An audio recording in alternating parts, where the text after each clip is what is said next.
नमस्कार मित्रांनो, मी मनीष गायकवाड. आज आपण आपल्या महाराष्ट्रातील काही पर्यटन स्थळ पाहणार आहोत, जिथं वर्षभर गर्दी असते. चला तर मग वेळ न घालवता आपण बघूया.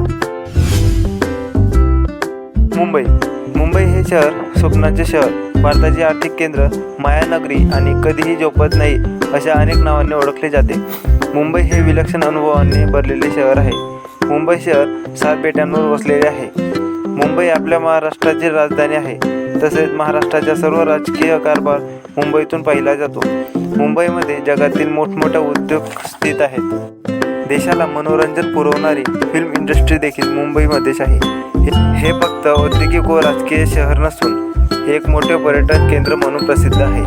Gateway of India, Mahalakshmi, red course, Juhu Chowpatty असे अनेक ठिकाण पाहण्यासारखे आहेत. पुणे, प्रत्येक मराठी माणसाचे हृदयातील अभिमानाचे स्थान. पुणे हे महाराष्ट्रातील सांस्कृतिक राजधानी आहे. एका काळी पेशव्यांचे गड असलेले पुणे हे मराठा साम्राज्याचे राजकीय केंद्र होते.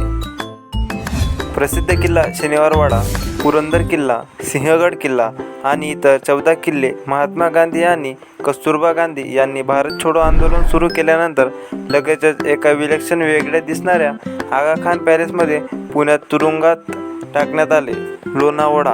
लोणावळा हे पुणे जिल्ह्यातील व सह्याद्री पर्वतरांगेच्या कुशीत असलेले पर्यटन स्थळ आहे. हे एक महाराष्ट्रातील थंड हवेचे ठिकाण आहे.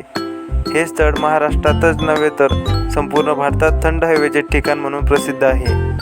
पुण्याहून लोणावळा 63 किलोमीटर इतके आहे आणि मुंबईहून याचे अंतर 96 किलोमीटर इतके आहे.